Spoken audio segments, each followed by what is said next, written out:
Kaka belenga kotelema wana telema kaka likolo. Tokomi na ta koyoka loba na Nzambe. Bible nzoki biloko nyonso ekoleka kasi loba na ye ekotikala seko na seko. Tokomi mama malamu. Tokosenga bao bazana ba telefone bakanga ba telefone na bango. Po déranger yo te. Zana appel musu bako benga. Na ta prédication bébé se peut motema. Bakomi ote ya pe oyoka eloko te. Mais pona ko supporter toko sala ke lipamole le kayote kanga telefone na yo. Ozala concentré. Toboyi kokota pe kobima. Toboyi kokota kobima. Kokota kobima ebipekisami. Nyonso pona yo. Nyonso pona yo. L'Éternel est mon berger. Je ne manquerai de rien. Il me fait reposer dans les verts pâturages. Il me dirige près des eaux paisibles. Il restaure mon âme. Il me conduit dans les sentiers de la justice à cause de son nom. Quand je marche dans la vallée de l'homme de la mort, je ne crains aucun mal, car tu es avec moi. Ta houlette et ton bâton me rassurent. Tu dresses devant moi une table. En face de mes adversaires, tu édules ma tête. Et ma coupe déborde. Oui, le bonheur et la grâce m'accompagnent tous les jours de ma vie. Et j'habiterai dans la maison de l'Éternel jusqu'à la fin de mes jours. Alléluia.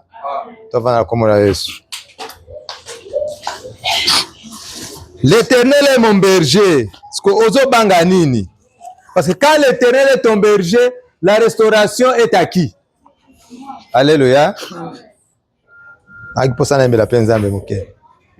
Bota RT. Ata 20 minutes et koki pour monter la restauration na e. D'ailleurs tu ça hôtel la RT comme déjà 12h20. Ici là on a 12h. So muto a terminé boya côté pendant 1h du temps, tu à 13h30 lelo. Alléluia. Je remercie l'Éternel mon Dieu après cette opportunité à côté de ma dévotion à Bino que je parle de sa part.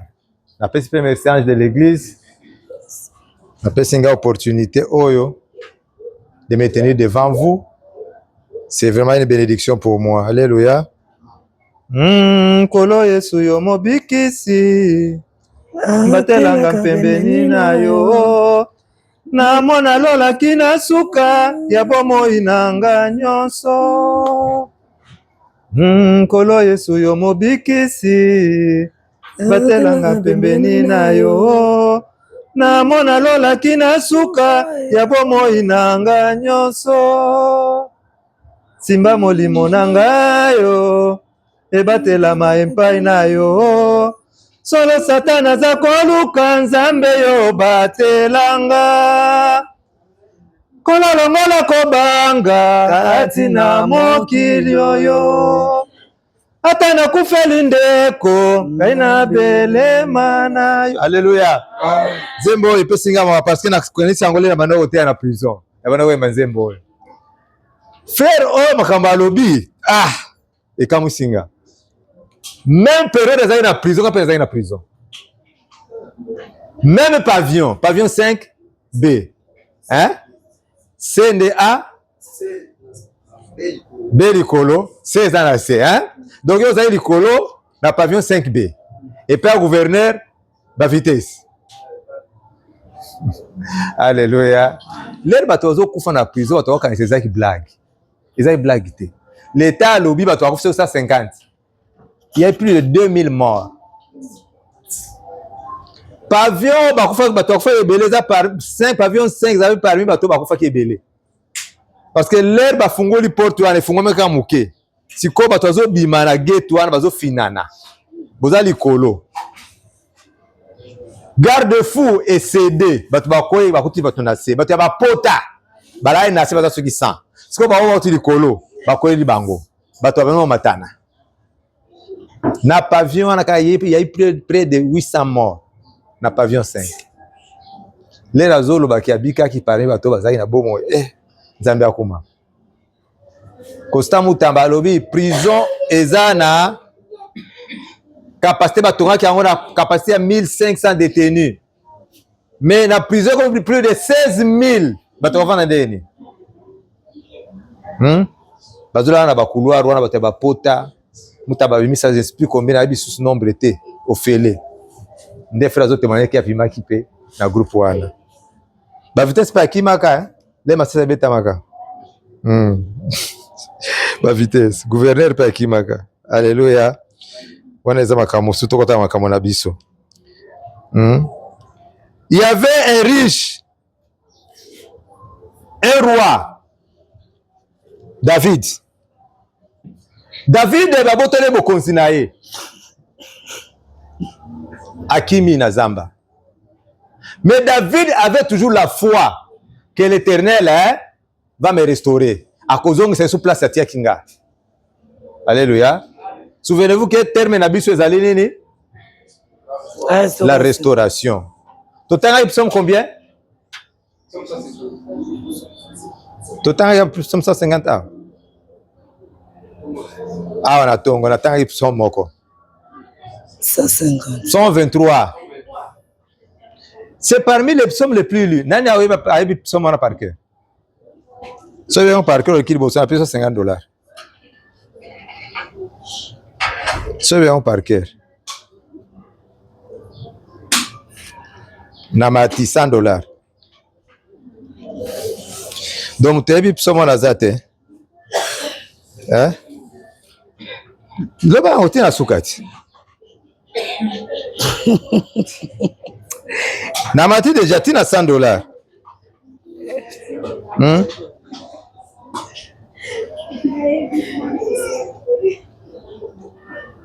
L'Éternel est mon berger, je ne manquerai de rien. Il me fait reposer dans de verts pâturages. Il me dirige vers les eaux paisibles. Il restaure mon âme.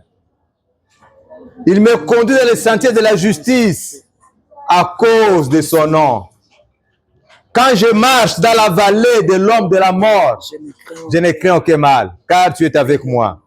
Ta houlette et ton bâton me rassurent. Tu dresses devant moi une table.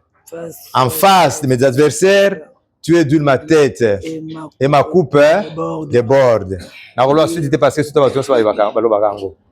Alléluia. L'Éternel est mon berger. Éternel aza berger na yo. Sukozo bangani. Yem tazo batela yo.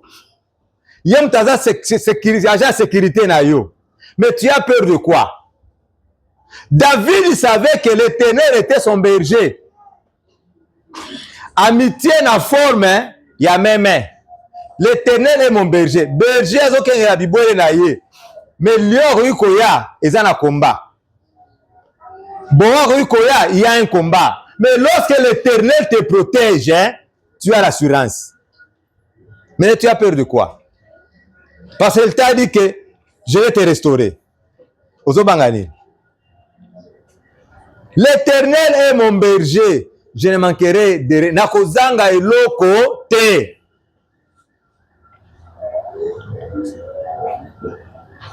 Éternel yé moko qui juge bon à protéger yo. Tu connais ya kolonga yo. Maintenant on a peur de quoi? Je ne manquerai de rien. Nakozanga eloko te. Il me fait reposer dans des verts pâturages. Le vert pâturage, ce qui même na yo. Batiene va vert pâturage. Azolia, akozanga eloko kolia te. C'est une assurance. C'est pourquoi David dit, il me fait reposer dans des verts pâturages. Des places Seigneur azo mabiso. Dans des verts pâturages. Donc bobola ekozala na yo te. Il n'y aura pas de stérilité. Maladie est parce que aux ans bave pâturage na matiti ya mobesu.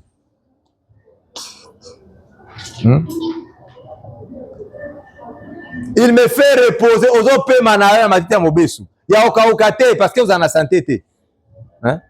Ce qui mbole zo beta te, matiti kaukaka. Mais matiti ya mobesu ba berger nyo ba berger to makaba bibole na bango na ba matiti ya mobesu. Po balia. Lokola yonanga. Il y a un berger, c'est l'Éternel. Il nous fait reposer dans le pâturage. Et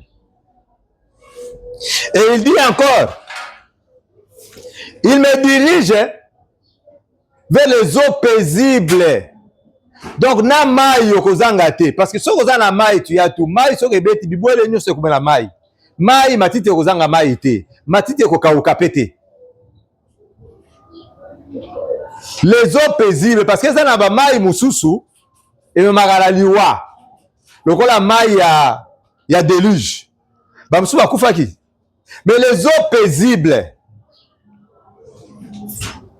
mai oza kimia nde place bibwele bakina komela. L'Éternel est mon berger, je ne manquerai de rien. Il me dirige les eaux paisibles. Mai oza na kimia nde bazomela mai kuna. Nde mai tozomela tous les jours. Soko zongi so comprendre que l'eau c'est la parole. Et au commencement était la parole. La parole était avec Dieu et la parole était Dieu. Siko yo nanga tozana kati ya ni tozana kati ya mai. Nous avons le Christ en nous. Donc tokozanga l'autre côté. Mais quand le Seigneur te dit tu es restauré, ozo bangani.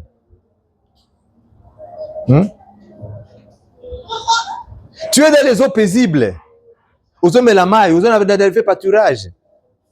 Et David dit il restaure mon âme. Quand David disait cela, azana zamba c'est qui mwana na ye. Mutu mususu te o abotole bokonzi mwana na ye.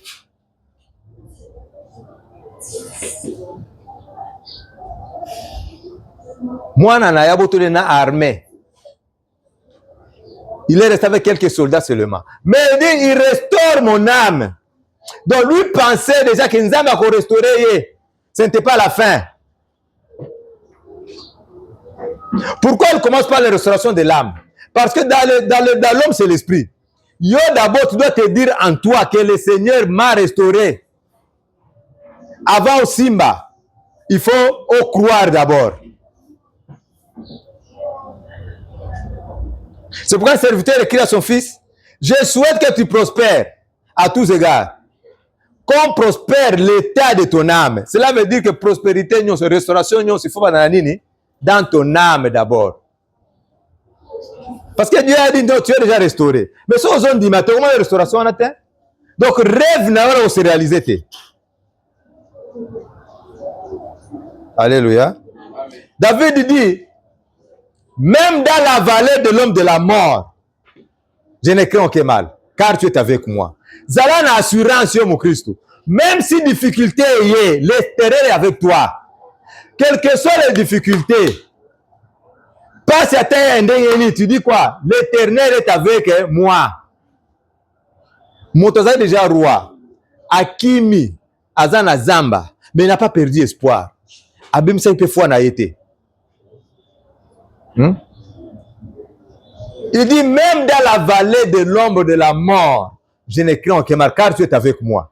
Mais il y a ces Akimi Kuna. Mais Nazaki roi Kuna, pourquoi Dieu ne m'a pas protégé? Et quand il disait cela, Azo et Mbande, Nabato va tirer les fidèles. Il dit même dans la vallée de la mort, je ne crains aucun mal. Quel que soit le temps, souffrance, nous y mais d'autres ne se réaliser kaka. Alléluia. C'est pourquoi David, Joseph, aloti, ndoto ya pamba, aloti kaka, bazana bilanga, rabashana bandeko na ye. Gerbe na ye telemi, ya bandeko na ye nyonso, eguma mezo se prosterner devant Gerbe na ye. Joseph dit à ses frères, basili keliye. Donc biso to banofuka melayo, to banako adore yo. Ezaka ndoto aloti. Or, Dieu parle dans des songes et des visions aussi. Amen. Alléluia. A vu songe Moussous. Le soleil et la lune.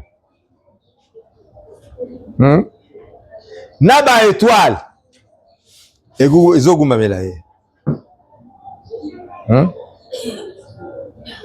Aïsman de Konaï, il n'y est sous ma casse. Même son père, qui l'aimait beaucoup, Israël, alors donc yo nanga na mama na yo to bana kufuka mele to bana ko adorer yo, ko se procéder devant toi. Mais papa na bango, Israël akanga kindoto wana. Papa bengi Joseph, bande kona yo bakende ko boka bibwele. kende zwa biloko akole memela bango kuna oyeba soki baza en bonne santé. Joseph andimi amemeli bandeko na ye biloko akolia oleka bandeko na ye basepela le bamoni ye balobi mutu ya bandoto wana ye totala sikoso bandoto na ye ekose réaliser. Alléluia. Tika ndoto na ye se réaliser na kombo na Yesu. Ndoto na ekose réaliser quel que soit le kombo okuta nango ndoto na ekose réaliser kaka. Boyebi histoire ya Joseph baluto boma ye ti bajuge bon bateka ye epe bamarchand. Les marchands bazwi Joseph bateki ye en Égypte. Akomi na Égypte azali tu na faveur ya Nzambe. Potiphar asombi ye alingaki ye mingi parce que tout ce qui était dans la maison de Potiphar ebandi koémerger. Parce que l'Éternel était son berger, azali na faveur na ya Nzambe na ya batu. Place moko banoni ba Joseph te, c'est dans sa famille. Alléluia. So komoni komba eteme na famille na yo, kokamwaka te. Lui n'est prophète chez lui. Partout Joseph passait, abana dans la faveur ya batu, sauf dans sa famille. Potiphar pêche ma faveur, amoni biloko na ezo émerger bien.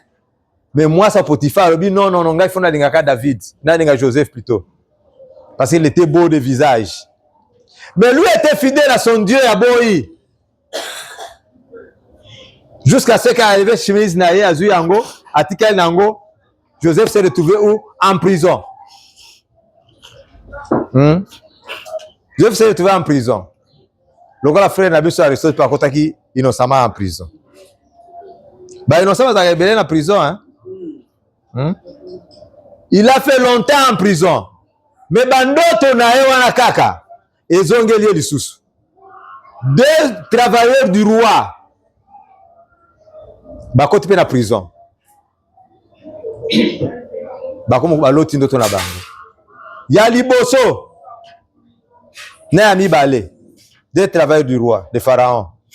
Personne n'était à mesure d'expliquer bandoto wana. Le premier Joseph a expliqué le travail du roi, ndoto omoni dans 3 jours, okobima pe okozonga pe na musala na yo.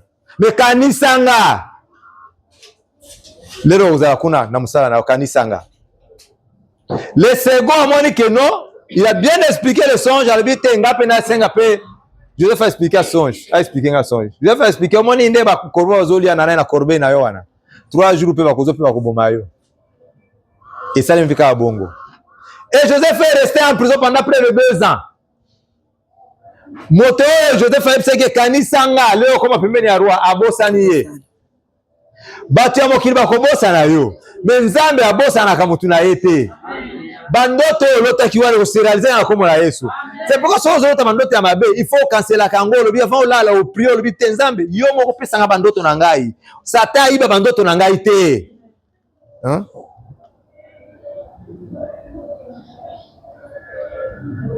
Ye moko Pharaon aloti. Aucun magicien mutu moko tezaki à mesure à expliquer ndoto wana. C'est alors que au serviteur akanisi lisusu albi Pharaon ezala mutu moko na ndoto nazala na prison kuna. Hein? A expliquer ka ndoto na ngani kaka nde se réaliser ki wana. Bakeluka Joseph. Alléluia. Et plus de 2 ans qu'il a fait en prison. Joseph. Malgré qu'Azaki na prison, Azaki paie la faveur. Il y a officier à garder à prison. Donc, place où Joseph Azalaki, Azaki toujours na faveur parce qu'il restait fidèle à Dieu. C'est ça. À ta place, yango eye na vie na yo. Sois fidèle seulement à ton Dieu. Hein? Joseph, il faut qu'il ne soit pas roi. A qu'expliquer ndoto wana. Mais à quoi bimaneng wana te? Parce qu'Azaki bilamba à prison. Et lamba na ye multicolore papa tongela kai wana basali nini bapasola ki yango bakati kati yango batio makila ya book ba mi yango papa voilà ndeko na biso akufaka nyama mtu aliaka ye papa pe a reconnaître lamba le bieza lamba mwana nga siko na prison ya lamba mususu lamba ya prison mais il devait quitter la prison pas que mon roi Joseph prisonnier avant azeli roi. Malgré bokonzi nyonso ya roi, malgré l'autorité na nyonso, d'autres les autres troublés, il faut qu'il y ait quelqu'un. Alléluia. Et dans les circonstances, on zamba préparaka, kaka pour y trouver solution à makambouana. Le temps de ta restauration, nzambe akosala tout pour que yondo comme important na pona tawana. Kobanga te. Joseph Andoz il s'ascore prisonnier étranger. Avant il faut pas katangana onsuki. Bakachana onsuki. Roi Zozelaye. Il faut pas changer lamba. Roi Zozela prisonnier. Va changer là, va passer lamba mususu. Joseph se présente devant le roi. Abandon ko expliquer ndoto wana. Voilà ndoto loti. Les sept nani gra. Wana ngombe ya minene wana 7. Na mike 7. Mais oya mike za kokonda wana. Ndezolia oya minene wana. Alors kutana temps ya abondance ya 7 ans. Na 7 ans ya crise. Il faut tout ça nini. Donc cela veut dire que na temps où il y a abondance, il faut tout le ébélé pour tout bomba. Pendant les 7 ans ya crise de koya, tout ça biloko kolia te. Roi lobini aka yo mo ngande fosa lango. Donc il y a juste faveur pour Pharaon. Alléluia. Mais partout dans le monde entier, ils allaient kotaki. D'où ses frères aussi devaient quitter Israël Cana pour que nous api na Égypte au biloko kolia. Jacob atimako ko biloko kolia kuna. Mais bango asi babosa ni ndoto ya Joseph. Alobaki que gerbe na ye eza kotelema. Ya bango sai nini? Egonza meli yango. Balbiso tokofuka mela yote. On peut pas se prosterner devant toi. Yoza nani abandoto wana. Basi babosani. Joseph pe asi abosani pe ndoto na ye wana. Alléluia. Eza na mutu moko abosana kate. Nzambe abosana kate. Les promesses de Dieu ata izwi mikolo ebele eko se réaliser kaka. Yango balobaka mwana bilaka akufaka te. Mais pourvu que azala toujours droit na nzambe na ye. L'air bande koné bakomi kuna. Joseph azo tuna bango baza sala nini? Leo tuna bango bino boza ba étranger. Donc ça nini boza ba espion, bazo lo bani. Mon Seigneur, toza ba espion te bango se bango za meli. Alléluia. Tika ba ennemi na se bango za meli na tango ekoya. Tes ennemis vont se présenter devant toi parce que toi tu as une promesse de Dieu. Alléluia. Même le temps que les papa na bango pe akekuna azenge boya batune sobaya même les Benjamin bake bazui pe kade na bango na papa na ye bango so benga nani mon Seigneur kaka ndoto ala lotaka wana se réalisaki. Alléluia. C'est pourquoi David dit même dans la vallée de l'homme de la mort je ne crains aucun mal. Joseph avena obangate malgré difficulté azai fidèle en Nzambe na ye. Sola ndima kozala mwasi ya Potifa, aza copain mwasi ya Potifa. Alinga za la mieux le susu. Mais alobi te nga za fidèle na Nzambe nanga. David dit même dans la vallée de l'homme de la mort, je ne crains aucun mal car tu es avec moi. Attends za na pasi oza nanga kaka. Ta houlette et ton bâton me rassure. Berger za toujours na nzete. Nzete wana tola ki sa même nzela. Pour abungate, pour akoyate. L'Éternel te protège. Pour quoi aucun de gauche te, aucun de droite te, aux alakana nzela na ye. Balobi à cause de son nom. Donc Nzamba lingaka te que Satan se glorifier. On a promis qu'il faut se réaliser parce que promesse c'est Nzamba se réaliser te, Satan se glorifier. Nzamba à cause de son nom. Il restaure mon âme à cause de son nom. Il me conduit dans les sentiers de la justice à cause de ton nom. Comme on a fait maté, ce qu'il a promis pour Nayo et Kosalema. Pour Nini Satan se kate. Au moins ni, exact d'autres à l'okuta. Au moins ni akufi d'autres ne se réaliser. Alléluia. Mais pourvu que yon nanga tous à la fidèle Nzambe. Tu dresses devant moi une table. Place en haut comme si quoi. Tu dresses devant moi une table de sewapi en face de tes adversaires. Donc émergence na yo, prospérité na yo, restauration na yo, et quoi na kukute en face de tes adversaires. C'est pourquoi il faut toujours prier pour la banguna na yo bakufate. Bakufate bazalaka na bomoi. Ti bakomona ka le saini le restauration na yo yeye. C'est pourquoi notre frère disait kanganga photo. bakobosa na yo. Les frères de Joseph, les bakomi en Égypte, bango nyos babosani ndeko na bango. Mais lui les a reconnus. Pour nini? Parce que y a comme une vie mususu. Vie est changée. On tout ça comme une bongo. Donc à rajeunir, à changer. Mais bango bazaka na vie on a kabaza nango depuis boso. Mais Joseph il a changé à qui? Joseph a combien de temps? Joseph a combien mokonzi? Donc vie est changée. Et donc on a une kala est changé déjà. Ça c'est le même Joseph té. Babo saniye. Bango bazo tamla nini na photo na ya kalawana. Alors qu'il y a combien de moutons sous? Alléluia. Dites à ton voisin quand on a la photo. Ma restauration arrive. Quand on a la photo, ma restauration arrive.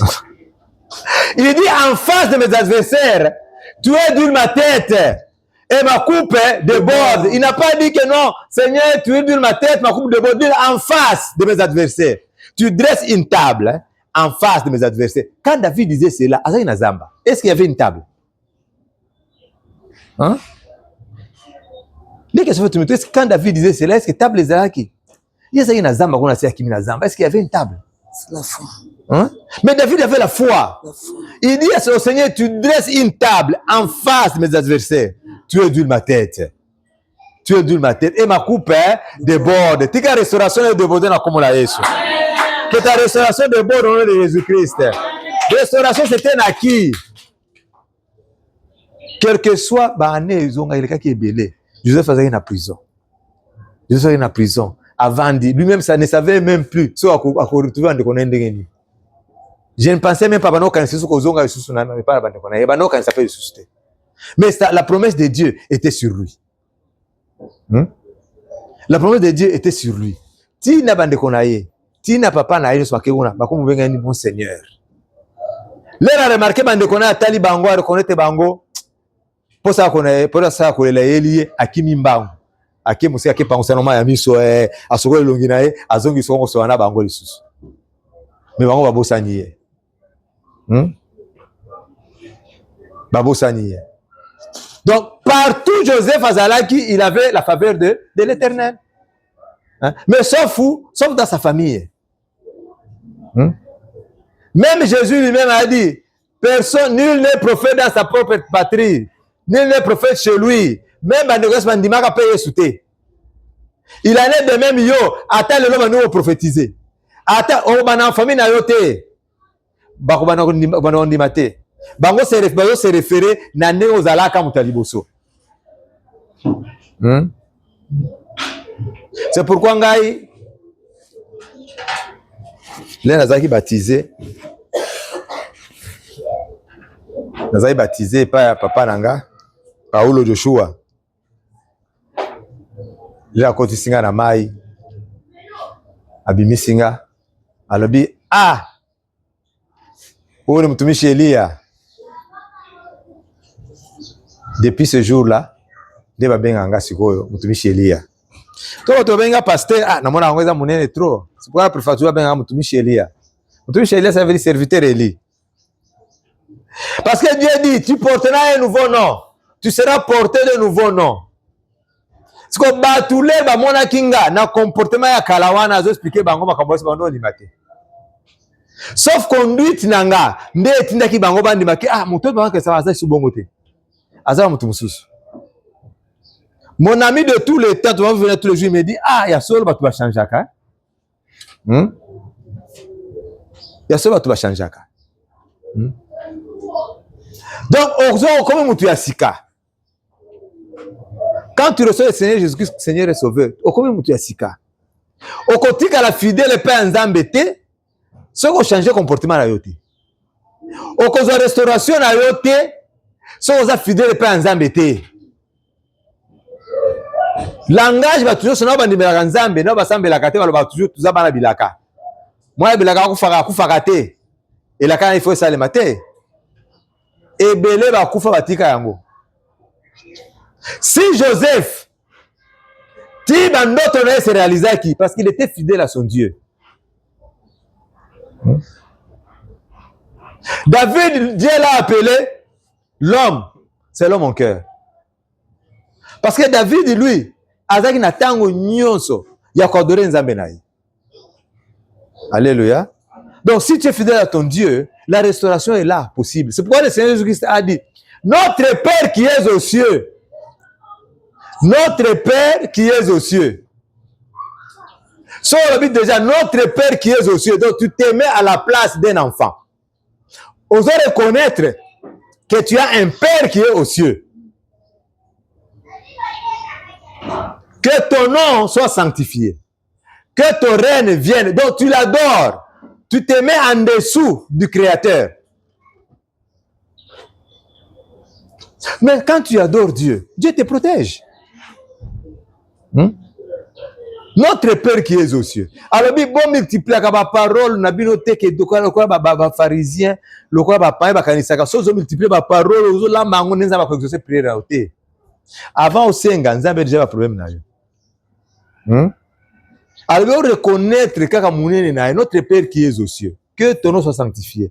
Que ton règne vienne. Règne en Nzambe et sale manakati na yo. Parce que règne en Nzambe au sale mawana c'était. Mais tout ça, c'est que ton règne vienne. Comment se fait-il que règne en Nzambe koya na sende alors que Satan était précipité ici? Tout ça dans le monde de Massou. Règne en Nzambe ko règne na kati na yo. Yonde kosana siko volonté en Nzambe alobi que ta volonté soit faite sur la terre comme aux cieux. Parce que volonté en Nzambe kosala maana na mokilité ou ya Satan. Mais en toi, na kati na yo nde volonté en Nzambe faut salema. C'est alors que tu seras restauré. Que ta volonté soit faite sur la terre comme pour la volonté en Nzambe salema à 100%. Mais à Nassé, comme Satan était précipité ici, sa volonté en Nzambe salema à Nassé. Mais na yo na kati na yo, toi tu feras la volonté de Dieu. Que Dieu règne en toi. Donne-nous notre pain quotidien. Donc, on de l'autre côté parce que tu es restauré, parce que tu es sous le contrôle de Dieu. Donne-nous notre pain de ce jour. Un enfant de Dieu ne peut pas jamais crever parce que son Dieu est là. L'Éternel est mon berger, je ne manquerai de rien. C'est comme ça que tu dis à ton Dieu, donne-moi mon pain de tous les jours. Donc, il y a quelqu'un pour te donner, c'est le Seigneur. Alléluia. Amen. Alléluia. Amen. Donc, la restauration, nous avons un Dieu, le Tout-Puissant. Il y a un appel à pourvu que Yonanga, tout ce qui est fidèle, n'est pas en Zambie. Restauration, depuis que je prière la restauration, on a moins de échangé. Mais Joseph a eu des songes. Alors, Taki, c'était un message au Azoua qui n'est pas en Zambie. Il fallait combien d'années pour Azoua, pour qu'Azoua? Je ne dis pas que yo pendo ton aïe au la 3 ans, il y a Joseph. Ça peut faire 1 mois, ça peut faire 5 mois, ça peut faire 5 ans, ça peut faire 3 ans, on a évité. Mais pourvu que yo zalanini, os la fidèle dans Zambé là. Alléluia. De la restauration, c'était un Naki. Et comme ils disent 12h05 minutes, quand le toti kalaga fidèle, toti ka kolela. Dalinganze mwana mama yemba kawana. Sija kolela natiki nano, anatsemela Yesu we. Ouais, baba. Inde, na yemba ka ngope bien te. Yahweh,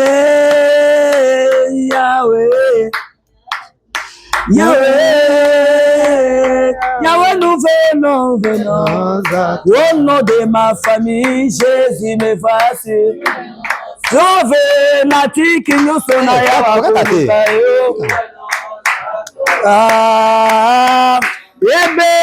bebe la nganga la tombola inde la ngaye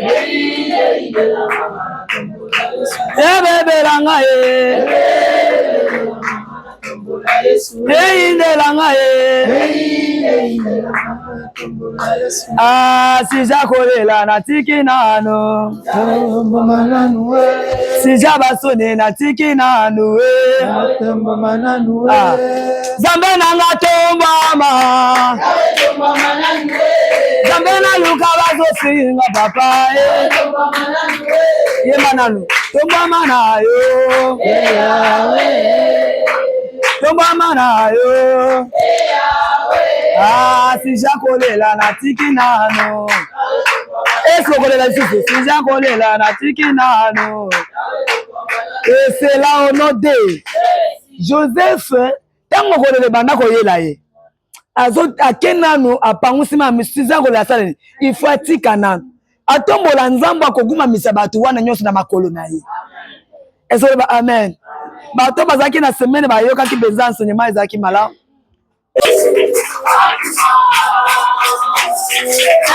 Alléluia.